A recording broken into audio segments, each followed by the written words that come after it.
Guys, I can only eat so much kale salad. The truth is, even if we do our best, we may still not be getting enough of the essential key nutrients we need from food alone.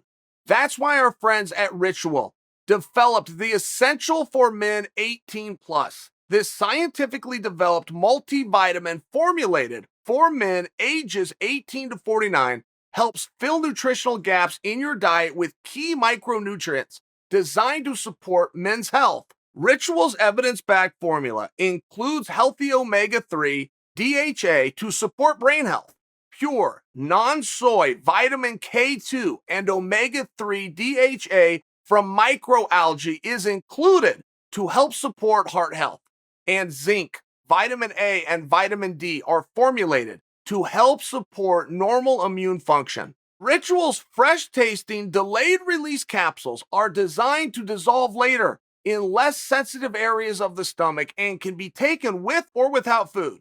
Turn your healthy habits into a ritual starting today and save 10% off your first 3 months with promo code Chael at ritual.com.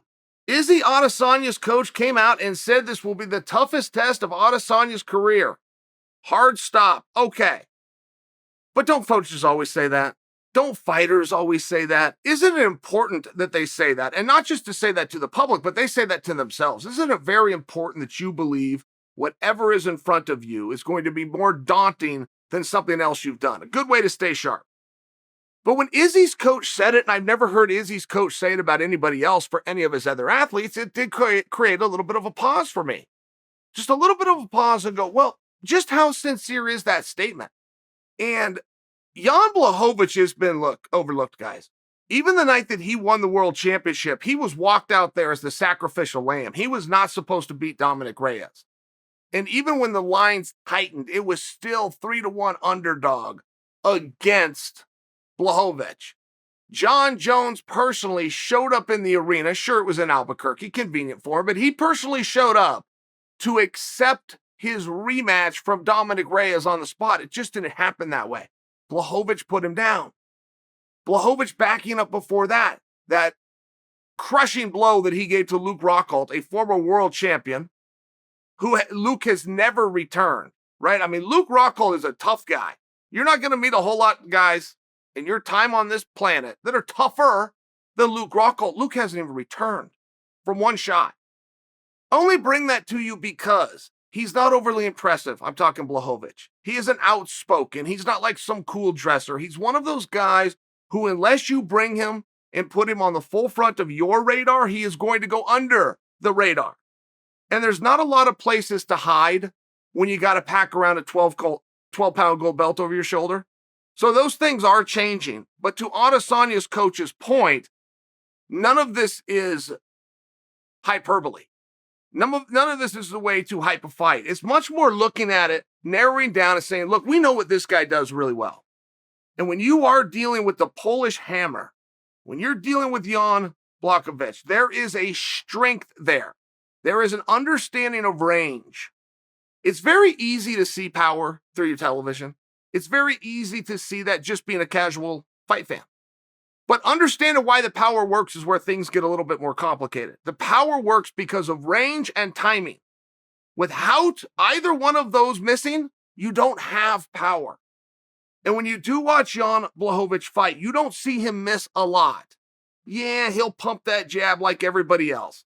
But not just as a feeling, he's looking to hurt you with the jab. He's looking to shut your nose off with the jab. Then the gun comes to 2, and then comes the 3. It's always in combination, pop, pop, pop, and they're all powerful. And that is something you have to be very aware of because that first shot is going to stun you. That jab isn't going to put you down. I mean, think of yourself if you were in a fight, even if you never have been, but this will make sense to you. That first shot isn't going to put you down or end your night, but it's going to stun you. Sometimes the announcers will say, that got his attention. Or one of the cornermen will yell, go out there and get his attention. What that means is jab him, but put some power behind it. Make him freeze just for a millisecond. See what opens up. See the way he turns his hands. See what part of his body is exposed. Does he lift his hands? Does he lower his hands? And that's where you come with the kill shot. That's what Błachowicz does so well. So it is very wise that Team Adesanya is aware of this. It's very wise that Team Adesanya doesn't think, well, all of Blachowicz knockouts are in 2s and 3s. So if I can stop any one of the twos or threes, I'll be okay. No, wrong. It is a domino effect. 1, 2, 3. But if he can get you with the first, he can get you with the second. If he can get you with the second, he's coming for the third. And not a lot of fighters understand that. A lot of fighters will throw a punch, it lands, they do nothing else. They don't do what we call follow it up. Clayton Hyers says this every single day till he's blue in the face. If I can hit you one time, I can hit you 2 times. If I can hit you 2 times, why am I not hitting you 3 times? But nobody, to all of the years of all the practice of all the time I've heard Clayton ask this question, has ever responded. They've never responded because there is no answer. If you can hit him once, you can hit him twice, you can hit him a 3 times. Most guys shut down their own offense. Most fighters that get a 1-2 and then circle or look at the job that they have just done, shut down their own offense. Make the other guy shut it down. And that's one thing with Błachowicz, particularly when Jan starts fighting defensively. Particularly when there's things, there's forearms, there's fists and gloves in the way, and he just comes wrecking through all of it. Like a wrecking ball. Anything in the way, he's bringing it down. That's when he's at his most dangerous. So if we can't make him leave his power in the back, we now have to look at and try to assess the 2 things that he must have in conjunction with the power, which is the timing, okay? The timing and the speed. If you can throw off the rhythm of either one, he can't get going. You'll remember the night that Dustin Poirier fought Max Holloway. And it was a damn good fight, but it was not a damn close fight. Dustin Poirier beat Max for 25 minutes. Very good fight. Max stood his ground and Max fought back, but it wasn't that close. I personally, throw myself into this, interviewed Dustin after that. He came up to the set of ESPN. I said, Dustin, I've never seen anybody get more combinations off on Max with so few thrown back. How'd you do that? And he said, well, you got to understand, Max is a rhythm fighter. So once I figured out his rhythm, I knew as long as I didn't ever let him get on his rhythm, he couldn't throw any punches. And I said, oh, yeah. But I had no idea what he was talking about. I fought for 5 world championships over 21 years in 3 different weight classes. I didn't know what he was talking about. I've never heard the term, he's a rhythm fighter. Once that I'm now exposed to this term, yes, it would be easy for me to make the leap that if you can allow him to never start that rhythm, that therefore he cannot do the punching part. Rhythm puncher. No rhythm, no punching. Simple concept.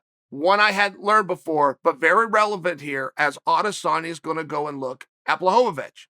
For Błachowicz to have the power, okay, he's got to be in range and he's got to have the timing.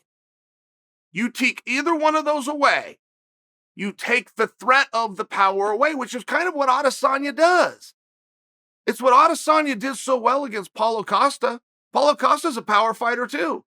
And I don't think you and I now need to stand down and have a debate of who's a more powerful puncher, Paulo Costa or Jan Błachowicz. I don't think we need to do that. I think once I can get you to agree with me that, yeah, they're both really good, powerful punchers, Adesanya never got touched.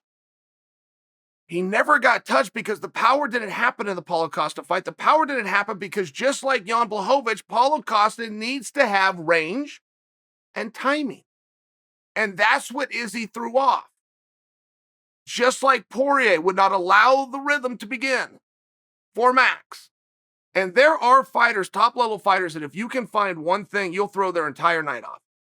I could give you names of fighters. I won't because some of them are still friends of mine, but I can give you names of fighters that they can't do anything without starting with a jab. Anything. I'd be in the room with them, training with them, teammates with them.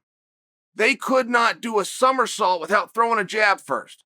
They couldn't go pick up a glass of water without pumping out and grab their water. It's just weird. It was a tick, but they did it when they fought too. If they could not throw a jab, they would not throw a cross. And every time I would spar with those guys, I would just hit them in the hand. Same way as you would normally be hitting a guy in the head or you'd be hitting him in his body. I would spar and just keep jabbing his jab hand. And he would do nothing to me because he can't. His body was trained. The first comes before the second. One, dig to the body, one, double, but everything had to be a jab. You frustrate that jab, he doesn't. He doesn't have the mechanics or the physiology to get going, and I only offer you that because Błachowicz is not a wild guy. He has his offensive moments where he's very dangerous. He has defensive moments where he's very dangerous, but he does never, it's just chaotic. He never just goes to hell with it, I'm frustrated, and just starts swinging. He's going to wait for you to do something. He's going to attack you in a certain way and get a very specific look, or he's going to wait until you're attacking him and he gets a very specific look. It's very relevant to understand, because if we are conceding that Błachowicz can win this fight with one punch and he's got 25 minutes to find it, you should probably bet on Błachowicz. I mean, you should probably just stop right there. If you have to bet 100 of your hard-earned dollars, you have to. And one guy only has to land one punch. Oh, by the way, he has 25 minutes to do it. Oh, by the way, should I add on to the fact of it, he's not taking on a wrestler in any fashion. So he's going to be in the realm, meaning standing up, where that punch could be thrown. By the way, he needs one of them. Do you see the problem about betting against Błachowicz? So if you are betting on Adesanya, and I'm picking Adesanya, but I'm taking a tremendous leap here, because I'm not betting on who I think the better fighter is. I think the better fighter is Adesanya. I'd shut up a long time ago. It's not that simple.